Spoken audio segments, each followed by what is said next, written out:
Welcome, everybody, to this week's Distressed Property Call. This podcast and broadcast is brought to you by Home Loan Advocates. That's right, my partner David Bartels at Home Loan Advocate. They specialized in distressed property solutions for buyers, sellers, investors, and realtors across the country. Doesn't matter where you are, doesn't matter the situation you're in. If you're working on a distressed property and you need some assistance, call 805-413-8000. Again, that number is 805-413-8000. Ask for David Bartels or visit homeloanadvocates.com. Or if you'd like, send David an email at david@homeloanadvocates.com. This episode is also brought to you by Monster Marketing. That's right. That's the reason this call started and why we do it each and every week. Monster Marketing. It is a direct marketing method that I created to get face-to-face with people that have missed payments. It's literally 3% of the market, some more in other areas, but Monster Marketing guarantees face-to-face results with these people. We will give you proven step-by-step coaching, training, and mentoring so that you can convert those individuals into listings or deals, depending on being a realtor or investor. If you would like to find out more, go visit Honish.com. That's HONISH.com. Hi, everybody. Welcome to your weekly coaching call. My name is LeeHonish, and I am joined by David Bartels, as always. How are you today, David? I'm doing just fine. Thank you very much. Welcome back. We missed you. Yeah, 2 weeks of divorce proceedings. Helping out a friend is helping out friends. And sometimes that comes with teeth, I've discovered. I think that there's a running joke, Dave. Tell me if I'm wrong about this. People ask me all the time, if you want less friends and family, help them in real estate. I'm going to go a step further. Don't help them in real estate. Don't help them with money. Don't help them with life. Don't give them advice. Just love them for who they are. How am I doing with that? Well, the exception is if they ask. The problem is giving them advice when they don't want it. Yeah, I guess. But if they ask for the advice, then you're obligated to give it to them straight. To say the number of weird things that I have seen over the last couple of weeks with people that I thought I was helping is just literally shocking. But hey, I'm happy and I'm positive, and that's all that matters. And I'm happy to be here back with everybody. Sorry I was gone for the last couple of weeks. David, tell everybody about Home Loan Advocates and why you are such a special mitigation kind of guy. Well, I don't know that, but what we are doing is we are still doing short sales. And if you need help with a short sale or distressed property transaction, then you'll want to call us, 805-379-3300, 805-379-3300, or David at homeloanadvocates.com. That is sort of the coaching end, the mitigation end, and one of the top brokers in the Conejo Valley. Take advantage of that information. He would love to hear from you. I am the marketing guy. I know all things marketing. In fact, it's a curse. It is a curse. If you would like to find out how I can better help your business, if you want to learn about this call or why we do this call weekly, you can go to Honish.com. It will take you directly to a landing page where all you have to do is fill out the form. There is no more Honish.com website. There is no more finding out about the Monster or my different programs. I have discovered, I'm just cutting to the chase now, it is just better for me to talk to you one-on-one and get it over with. There will be a new website up soon. I haven't decided how I'm going to reintroduce the Monster for next year, or even my lead platform pages, or even the coaching that I do. But again, all you have to do is go to Honish.com, fill out the form. I will be happy to talk to you for a full hour. I want to hear all about your business and how to better help you. Also, you can give me a call, 858-663-2537. Please text me first. That way I can better schedule you. It's just kind of the way I operate. In fact, the message you will hear will be a message saying that I am probably at Disneyland with my daughter. It's the oldest message I own, David. And to text me. So please take advantage of that. I want to help all of you. My goal was to try to help 100 people before the end of the year. I only got about halfway, David. Just giving out good advice. And let me tell you how many times, let's just get right into it for January. I cannot tell you how many times people who followed you and I or listened to the podcast or people on the coaching call then want to talk to me about mail marketing pieces. Like, where, by God, have you ever heard me as a marketing person talk about it? And that's not to say that I'm against alternative marketing pieces or even alternative marketing in general. What winds up happening on these calls, people ask me, and we'll cover it today. Let's kind of go through this. People ask me all the time, what's the best way to get started right now? I said, well, you need a list. Shockingly, everybody that I'm coaching lately, nobody has cultivated their client list at all, period, end of sentence. So you need a way to cultivate your list. Let's start with list building, David. For you, what was the best form of list building for you? Okay. This this is something I spend a lot of time on. In fact, it's what I was doing late last night and early this morning was working on this. The first thing that you have to do is compile get into your address book, your email address book, your phone address book, and dump them in one place. So whether or not I use Follow Up Boss, it could be Top Producer, it could be, there are 1,000 of them out there. Some of them are $10 a month, some of them are free, some of them are really expensive like mine, which is, $500-600 a month. So you've got to compile everything in one place, and then you have to set up some sort of regular communication with them, what I call action plans, what Follow Up Boss calls action plans. And that's just an email that you send them every 3 months, and maybe it's a reminder to call them and say hello every 6 months. It starts out that simple. Excellent. I will say this on my end. I do it for my clients. It is part of the service that I provide when I do my services.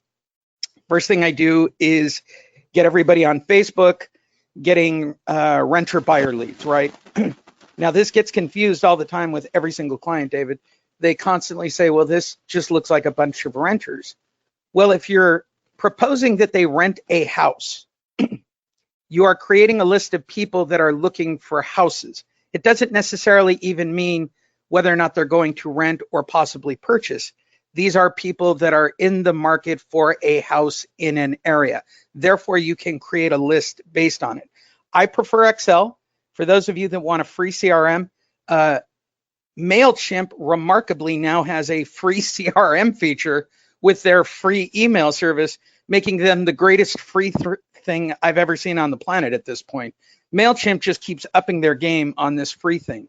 So that's email, and that's for that type of follow-up. But the one that I do the most, that is the most successful, that even when I get a brand new client and the first thing I tell them to do is compile a list, like David said. And I'll use an example of a client I had a couple of weeks ago, David. 10 years in the business. Okay, compile a list. She was able to put together 10 names. It actually hurt my chest when I got the list. Like it physically, like I felt an oof inside of me. It's like watching Gordon Ramsay on Kitchen Nightmares going into a dirty kitchen going, this is the problem. But I did, and I took those 10 names, I put them into Sly Broadcast. You've heard me talk about it a million times. I don't make any money from the company. I had them record a very simple message to let them know that she was still around, and she got one call. I don't want to break it to you. That's a 10% result, and that's about as good as it gets. So those are really both ends of the spectrum on how to do this. The next thing that I think is crucially important, and we'll talk about it, is let's talk about direct marketing. Actually, let me take that back. I will tell you that I think the second most successful thing, and David will back me up on this, people do open houses. What are you doing? Do some open houses. My God, they generate leads forever.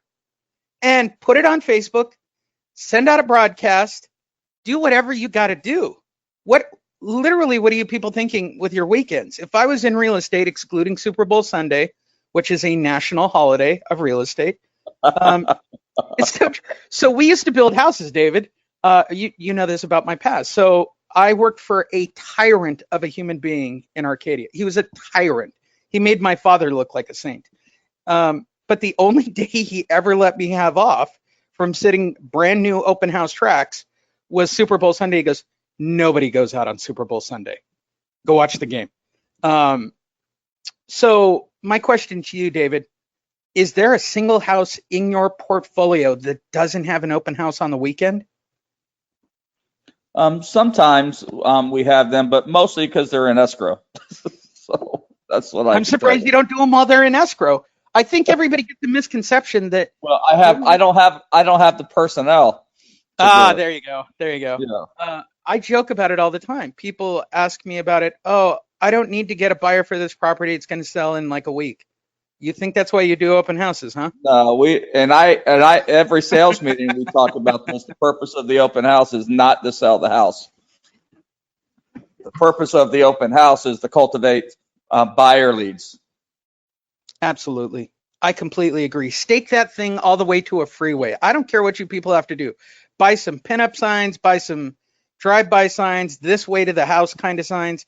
The other thing that I see, and maybe you can give me some feedback because I know you're kind of, I'll use the word fastidious. Is that a good word, David? Fastidious? Okay. How important is staking out that property and driving the traffic at an open house? Well, let me tell you how important it is. I knew there'd be an answer. Yeah. Is that, first of all, again, the objective of the open house signs is not really to get them to the open house. It's really about brand impressions, familiarity. Yes, it does drive traffic to the house, but again, the purpose is not to sell the house. So I don't trust my buyer agents to put out open house signs. So what I do is I hire a sign guy, I give them a map, and I tell them specifically where I want the signs to go, and I send it to them, and he can do 2 open houses. We've done 3 once. We just have to stagger them.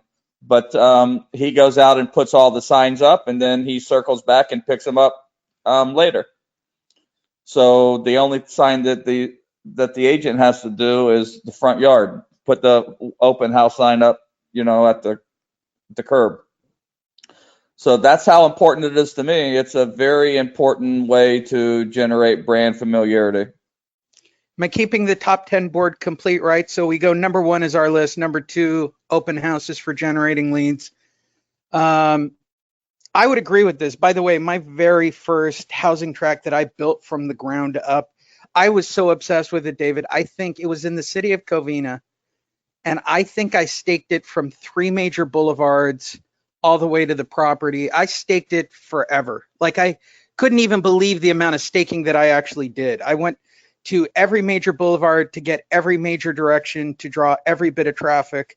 And the first day of that housing track, there was so much traffic. There were 7 houses that we built. I couldn't handle the amount of people who wanted to write offers.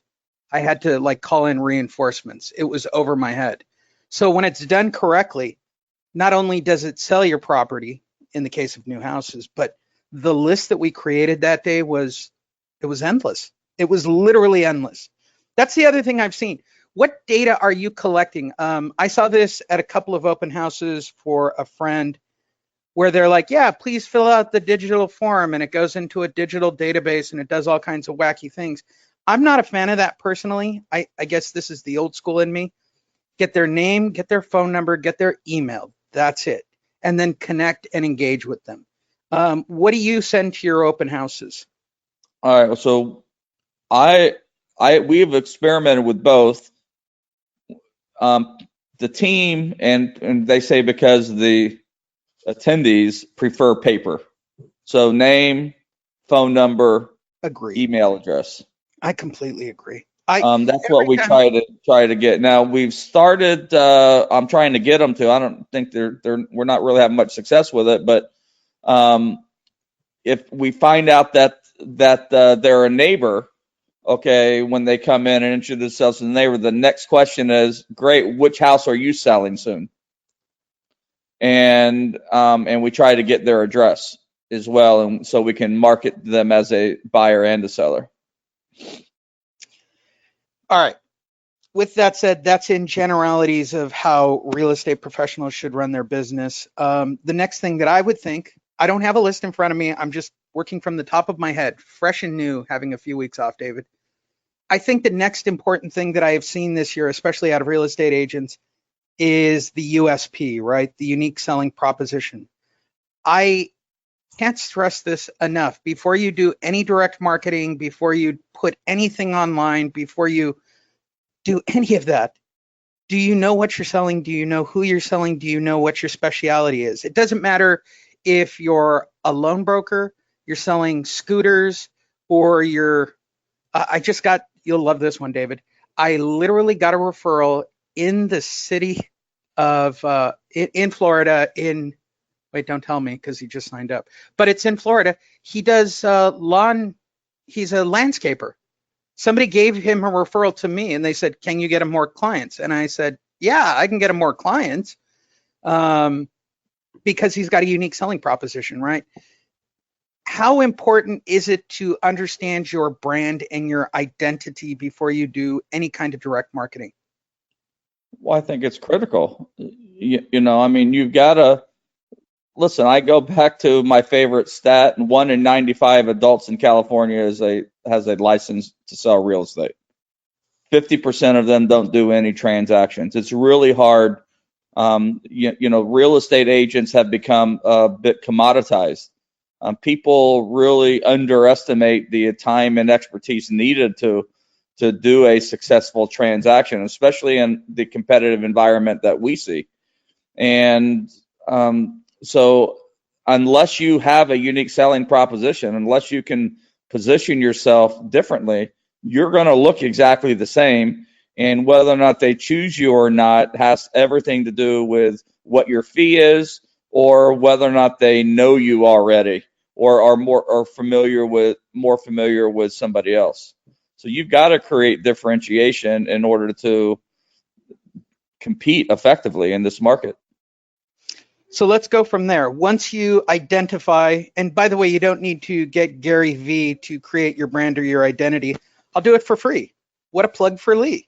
Go to Honish.com, fill out the form. I'll tell you your identity. Congratulations. You're welcome. And it's free. So you've created a brand, you've created identity. David's got a very unique selling proposition with now the FSBO insert David here. The unique FSBO program, your unique short sale program, your unique help you sell program, David. I know that you're just putting your toe into the FSBO water, but looking at your outlook, are you happy with your USPs for 2020? I'm thrilled. I'm super excited. We're off to our best start ever, our best January that we've ever had, and things are really looking great. So I'm thrilled with our differentiation. I work really hard in order to have everybody else on one side of the street and me being the only one on this side of the street. So when people talk to me, they know in seconds what we do versus what they do, and that at least gives them enough information for them to go deeper. Now, our unique selling proposition alone does not get us more business. It just gets us more conversations. And then during that conversation, they decide whether or not they trust us to do the job. And I can save them $50,000, or I can provide a whole nother level of service than what they might get somewhere else. But the reality is, if they don't think that I'm competent to sell their house or help them buy a house, I'm not going to get their business. So the unique selling proposition gets you a conversation, and then you got to get in there and you've got to deliver your message with competence. You've got to give them a strategy besides your benefits. Yeah, we were talking about this before the end of the year when I released the unstuck material that I've been working on, but it's hypercritical. I cannot tell you the fact that I've become the therapist to all broken real estate agents on the planet. And I don't mean that in a negative way. I think everybody gets beat down by the real estate industry in general. I'll say it again. I said it at the end of the year. I've said it on other podcasts. We talked about it repeatedly, David and I, but let's talk about this. Having the ability to have an icebreaker and a conversation starter come down to some very simple prospects. I mean, it's just really that simple. And every time I talk to people about this, they think I'm crazy of, well, it's fake. It's not real. That's not really who you are. No, the truth is, I genuinely want to engage the people that I talk to. People who know me and love me and care about me have gone out with me and watched me talk up and engage with people and find out about their life. And ultimately, when I try to find out about people's lives on a genuine level, they ask me what I do. And my answer is very simple, depending on how I feel the situation. But when it comes to real estate, my answer is all, I do real estate. And they go, you do real estate. What does that mean? Well, it depends. From where I sit, and I've tried to preach this to everybody, David, and we can talk about this. Anything in regards to real estate, I don't care if it's a loan. I don't care if it's an escrow. I don't care if it's an appraisal. I don't care if it's trying to understand the lot line management of their property for an ingress and egress, or a buyer or a seller. I want them to bring me that information because I know someone.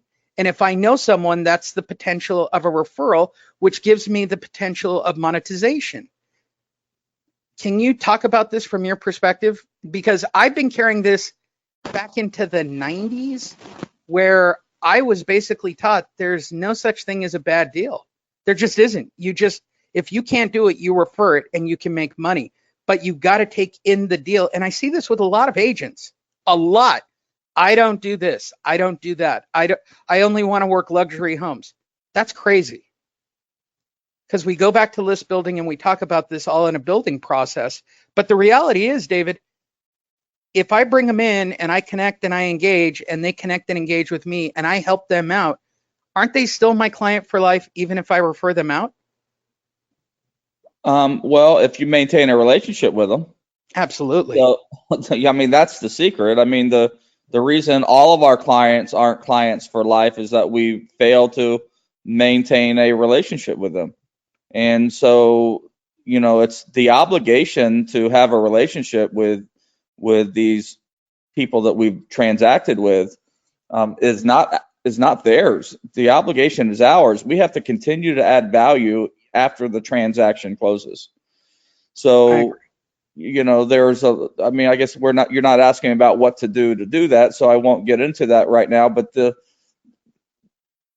there are some agents that are out there, when they go on a listing presentation, they also refer that client to 2 or 3 other people, because they, based on their closing percentages, that if they're not going to get it, they want one of these other people to get it so they can get compensation. Or if they're pretty sure they're not going to get it after they do the meeting, then they refer somebody else, to call them and take another swing at it, looking for, 25, 30, 40% of the commission versus 100% of the commission that they might have gotten. Now, I don't do that. I work everything.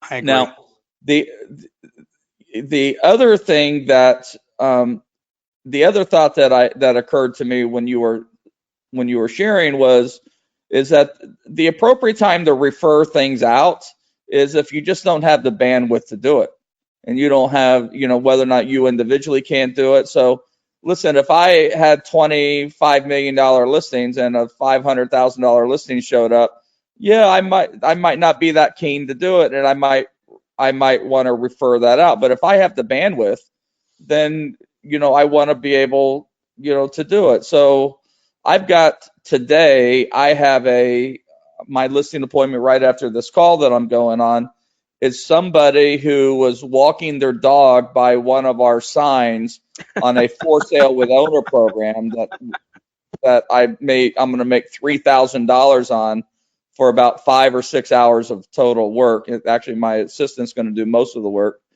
I'm going to make $3,000 on that deal. But she saw the sign. She called to ask about it. I said it was went in escrow in one day. I told her what the price it went in escrow, and she wanted to know why she couldn't sell her house. So I'm meeting with her today to walk her through that process. I suspect that I'll get that listing. I So suspect you will too. the reality is that the number one, when you think about building a business, your business is going to come from three places generally, which is what you're talking about. Number one is friends, family, and referrals, repeat business. Okay, they're all the same.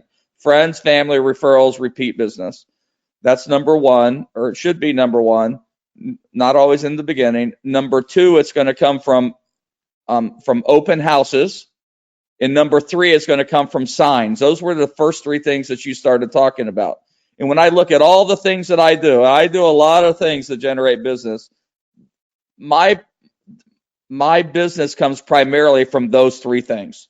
So the number, which is why I love advocate marketing so much, if I had nothing else going on, is because it's the easiest and fastest way. And if I don't have repeat and referral business, if I don't have any listings, the easiest way to get one is to go after distressed properties, get a sign in the yard, and then start marketing that house to get more buyers and sellers.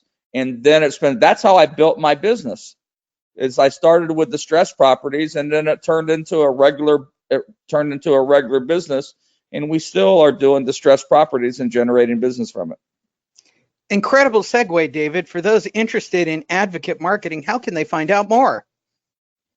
Well, I can send you a video. What advocate marketing system is about is really helping you convert people who you might have. It's helping you to find people to sell and sell people you find. We focus on distressed properties. It's advocate marketing at its finest, where we really go in and help people understand what their alternatives to foreclosure are. And through that process, the majority of people end up having to sell their house. And through the trust and rapport that we build with them, we end up getting that listing, or we buy it if we're an investor, and we start building our business from there. So if you want to learn how to do that, you might call for more information, 805-413-8000, 805-413-8000, or email me, which is maybe better, david@homeloanadvocates.com, and I gladly will send you a recorded webinar that gives you an overview of how that program works and how you can get started in advocate marketing or escalate what you're already doing with Monster or advocate marketing system. I will look up. I think I created a squeeze page for it at one point with one of your presentations, and I'll try to find it before the end of the presentation. But I want to keep on this vein. So following all this, B2B. Oh my gosh, B2B. B2B. In real estate, I don't care if you're a loan broker, an escrow officer, a real estate agent, B2B, for those of you who don't know, business to business is critical, right? I will share my experience on this, and then I'll get David's feedback. Meeting people in your industry is not about you going out and having free drinks at the next Keller Williams mixer at the local bar top. It's about meeting people in your industry. So this just happened a few weeks ago. I was watching a football game, David. By the way, let me give some advice. If you don't feel that you're confident talking and meeting with people, go out with somebody who's confident. I tend to edify my friends when I go to events with them. David knows this. Everybody who goes out with me knows this. I tend to go to events and want to be a wallflower because I don't want to talk marketing for the entire night. In this particular thing, I think it was during a playoff round. I went to a mixer. I was minding my own business, drinking my club soda, David, and watching the game, having snacks. And somebody we were just watching the game and we were just talking about the game. And ultimately, because I engaged them and I realized they were real estate people, I asked them about their business. They engaged me, and it wound up being an insurance person. And they go, "What are you doing here?" "Oh, I'm in support of my friend. She's here. She's working the room and meeting people." She goes, "Well, what do you do?" I said, "I'm not talking about me. I'm not here for me." No, really, what do you do? What do you do? By the way, when you do a takeaway psychologically, everybody, it always works. I always say, I don't want to talk about me. I'm here for my friend. And I would like to believe that all of my friends know this. If I'm out with David, I'm pushing David. If I'm out with my business partners, I'm pushing them. I always get marketing business. I don't know if I like it or not. It's just kind of the way I'm wired. I've always been about the people I'm around. Maybe it's something I need to talk to my therapist about. But I digress. I said, no. I'm just watching the football game. Can I buy you a drink? Yeah, a club soda or a Coke, and only if they have real Coke. No, really. Let me get you a drink. Let me get you a real drink. No. Yeah, I don't drink anymore. It's kind of a thing. And he pushed me and he pushed me. Finally, he goes, what do you do? I said, I do marketing. He goes, really? What kind? I said, I get people more of what they want. And he goes, do you think you could get insurance leads? I said, of course I can. I can get whatever I put my mind to. I don't care if you do loans. I don't care if you do insurance. I don't care if you're a real estate agent. I can get you more of it. But you got to do what I tell you to do, because it's not about the leads. It's about the engagement. And it wound up being one of my most lucrative accounts, David, literally by doing nothing but being in a mixer and watching a football game. It's the funniest thing ever. For you, I know you don't do mixers, but how critical, because it comes into your daily life, the B2B aspect of being able to have referrals and meeting people and having those connections. I think everybody has it wrong. I really do. They just see a mixer as, oh, free drinks by EXP this weekend. No, it's not. It's a chance for you to meet people and get numbers and create relationships. That's what it's. Well, if I'm an investor, then I want to go to real estate mixers or real estate investment clubs. It's more about being social, so it's still about like I get referrals from divorce attorneys. I get referrals from probate attorneys. I get referrals from my CPA. Those are all business to business kind of relationships.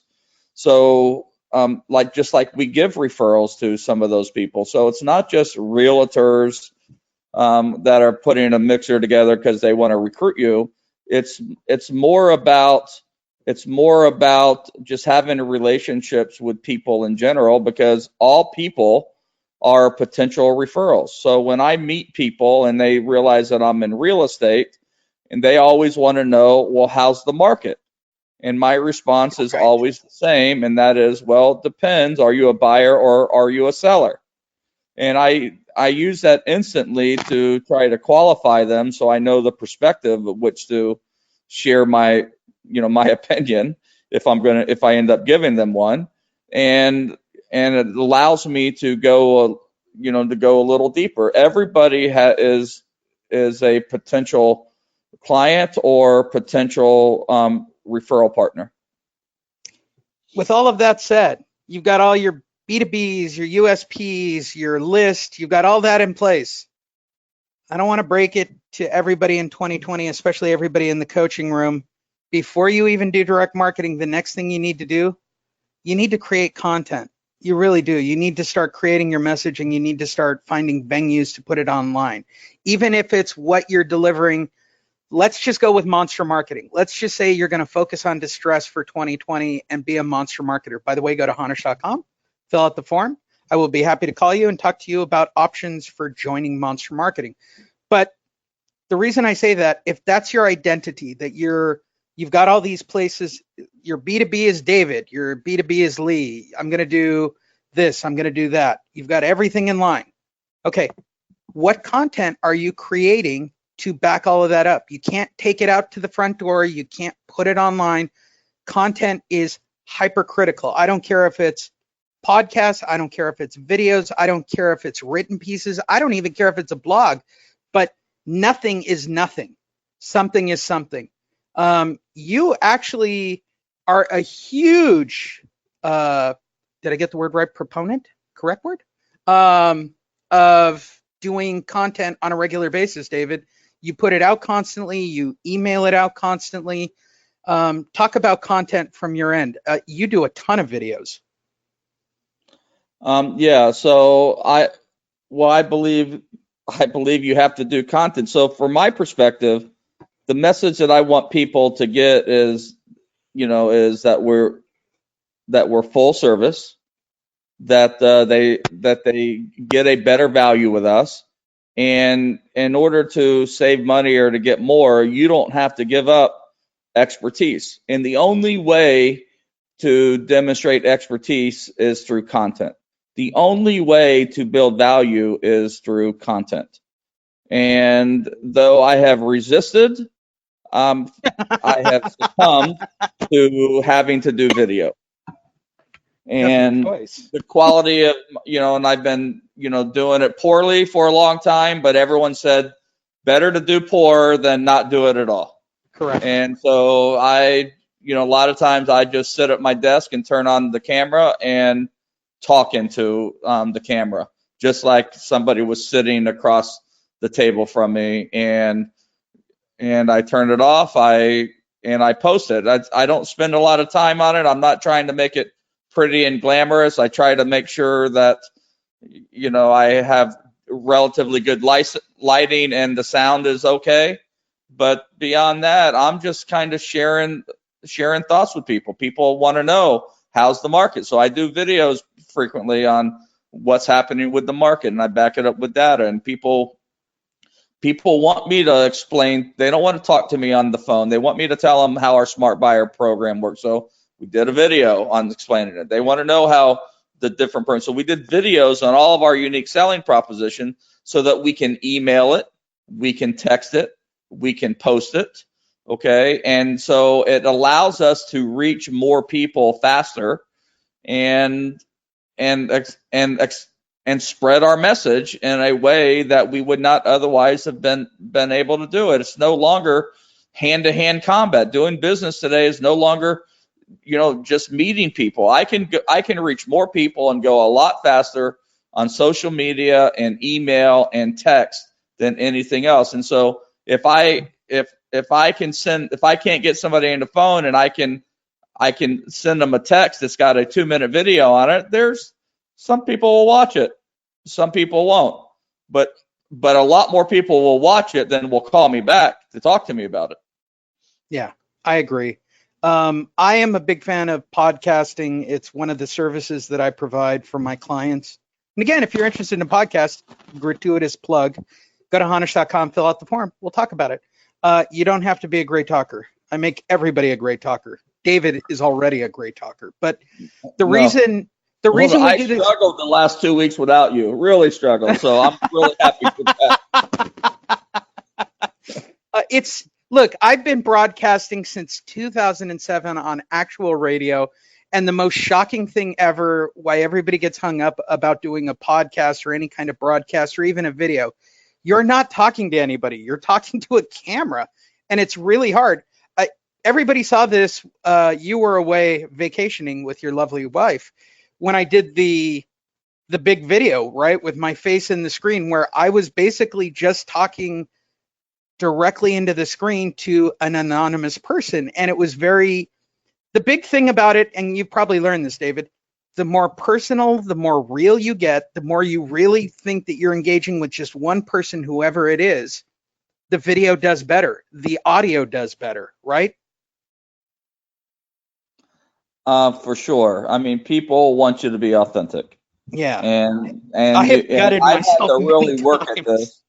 I've had to really work with dialing it back. People are not, they want to know right away, what are you going to do for them? How are you going to do that? Where are you coming from? Okay, what's your agenda? So I've just learned not to try to hide it, just to come right out with that. Don't get around to it. Get to it and say what you want to say, and say it directly and sincerely and with authenticity. Yeah. Who do you love? What do you fight for? What do you represent? What are your values? And be real. I mean, many of you guys who are on the coaching call right now saw that video. I did it as a coaching call right around the end of the year. That was a painful video.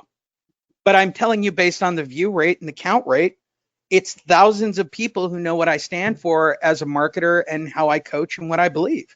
And I'm okay with that message, or I wouldn't have put it out there.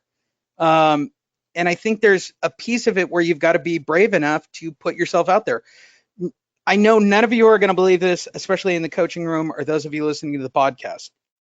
You're a semi-public character the minute you decide to do real estate or loans or landscaping or escrow. If you're going to be the face of that business, and I've seen this with David, and the growth has been remarkable. When you finally take up the mantle of being the Batman and deciding, this is my business and this is what I represent and this is what I fight for, right? It changes the dynamic of your business. I watched David go from indirect videos, nice things about the city, to I'm David Bartels. Here's what I stand for. Here's what I believe about the Conejo Valley. I've looked at your count rate, David. There is a huge difference that I've seen growth-wise in 2019 on really putting out your message of you being the front man and being brave to be out there. And it's a big step. It's kind of scary. You are a public character. Well, what's scary about it is, not wanting to look stupid, not looking to feel like you're overselling, that you're over promoting, and that you're in their face. And, the way that I have just decided to look at it is that, listen, everybody who comes across this stuff has free will. And that free will is to engage or not to engage. Just because I put it out there does not mean that I'm harassing people. I just put it out there, and then their engagement is optional. And once I got my ego out of the way and stopped getting upset when people didn't feel like watching my stuff, it got a lot easier for me. It's hard. I know it's even hard for the people around me because I don't have a problem because I've been doing it for so long.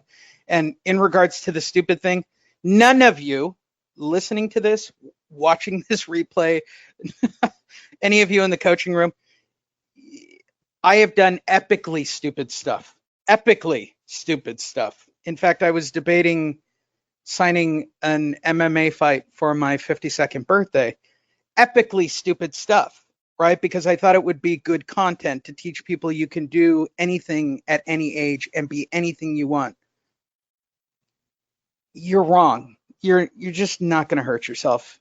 You'll get more customers than you won't. And the other thing about this, because I do love podcasting so much, it's really relatively not expensive, I think is the correct word, but it gives you the opportunity for people to get to know you.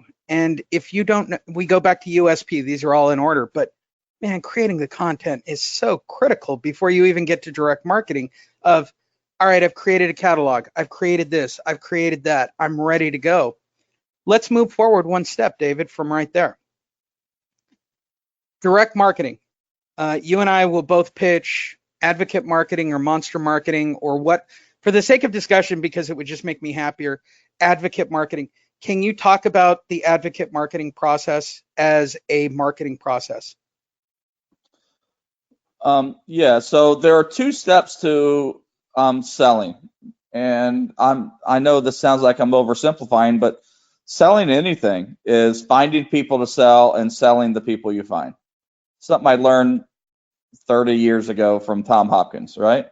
So finding people to sell and selling the people you find. You've got So what Monster does, Monster is really effective at finding people to sell. You get your data, you put the tag, people call, you end up face to face. I'm training a new person. She did 8 tags. We got 3 appointments. So we're face to face with 3 people. Now, what happens at the door is is advocate marketing, in the sense that it's really all about conversion. So what Monster does is helps you find people to sell, get you face to face with somebody who has a 70% probability of selling their house. And what advocate marketing does is show you how to convert that into a transaction, and what to say, what to do, what to give them, verify the appointment, how do you follow up? That's what we're covering in advocate marketing, is the entire conversion process from nuts to bolts. There you go. How can they find out more about advocate marketing? 805-413-8000, 805-413-8000, or David at homeloanadvocates.com. Which takes us to our last and most critical step in this discussion of, I guess, the 2020 reset show between you and I, David. And I think one of the most important things ever, follow up. Follow up and cycling and rinse, repeat. I used to say rinse and repeat, but let's go with the term follow up. But I'll say this. She's not on the call, but I just got a call from Sharon, one of my coaching students who I've had. Are you ready for this, David? Created a funnel from scratch. She literally, it's been 5 months since we set it up, did all the steps, created all the funnels, did all the online stuff, did all the lead stuff, kept cycling, kept doing this live broadcast. So it's 5 months later, and I got the call yesterday. Lee, it's too much business. What? Is that a real sentence? She goes, no, it's kind of overwhelming. I said, do you realize that I beat, by doing what we did and by following, I guess, the Lee methodology, you've literally beaten the normal 9-month cycle of online leads and funnel and cycle. I said, you're ahead of the game. You're ahead of the game by 4 months. When I quote someone who hires me out for the year, I'll tell them it'll take about 9 months before you see a drip line really start to happen. And hers hit at 5 months, and her words literally were, this is overwhelming. It's too much. I said, then we'll hire someone and that'll be your assistant. I said, but there is no way I'm turning off your funnel at this point. There's no way. It's just not going to happen. Right. I said, this is what you asked for in July. Yep. Right. I said, you hired me in July and said, I want to be a top agent again. I went, great. That's what I do. You know, pay the invoice. Let's go. And it was slow and it was rocky, and we found our USP and we did all the steps that I'm sharing with all of you, right? I'm telling you guys how to wash the car. I'm not hiding any of my steps. And then when it all hit, it just happened yesterday. I was just walking around my place. She goes, it's overwhelming. Like, I have calls, I have meetings. I've got another one ready to go to. As an individual, it's scary when it really hits, but it's about doing it over and over and over and over and over and over every day. I can even tell you in my own business, and I know this because of the tragedies that I've gone through for the last 3 or 4 months. I took time off and I stopped all my marketing funnels. Lo and behold, I didn't make any money. This isn't like some kind of revelation. I stopped doing my daily marketing, right? So talk about repetition, follow up, and the cycle, David. Well, if you think about the cycle that most agents and investors find themselves in, they go, let's say you start the new year with nothing. So now you got to do this marketing, and then you've got to do then you got a month of conversion, then you maybe get a deal, and then you got it in escrow, and then and then you get paid, and then you start all over again. And so you have these you have these ups and downs. So you work a month or two and you make a check, and then you work a month or two and you make a check, then you work a month or two and you make a check. And I don't remember exactly. I think the typical agent nationwide average is 4 transactions. So it's like every 3 months on average. And the difference between the people, I just learned last night, I was able to confirm that we were the top sales team in Ventura County again for last year. So that's 2 years in a row. And the reality of that, and the reason that happens, is that we never take our foot off the gas. We never stop marketing. We always keep it going. And so by never taking our foot off the gas, that makes sure that we always have people in the funnel that are in the conversion process. We always have people that are in the funnel that are in the sales process or escrow process, and which means we're closing transactions every single month. That's how you do it. And at the beginning, when you're on your own, when I started doing this back in 2012, I never sold a house. I didn't even have a real estate agent's license. Okay, I had to get that. Then I had to get my broker's license after 2 years. But when I started, I did every job, and then I hired hired as I needed, just like this person you were just talking about. And when I got to where I couldn't handle it, then I hired somebody else to do it. And then I got to where I wanted to give away all the jobs that I didn't A, like to do, or B, could be done a lot more inexpensively than it was costing me to do it because of the opportunity lost. I needed to spend more time working leads. What's the highest and best use of my time? And if tasks didn't fall on that list, then I look for somebody else to do it. Now, I let somebody go on my team yesterday. It's a pretty remedial task that they do. Guess who gets to do it for a while? Me. So that's just the way it works. And then this, I either need to train somebody else to do it or hire somebody, to do it. But making myself do it means that it won't take me long to get annoyed, and I'll stop and make it go away by giving the job to somebody else. Yeah, it's tough. And I'll make it really clear. It will cost you family. It will cost you friends. It'll cost you relationships. I can safely say I'm apprehensive of future relationships based on past relationships where they just constantly say, you're always on your computer. What do you think I'm doing? Watching YouTube videos? It's not that I'm doing it for my health. It's that I have no choice.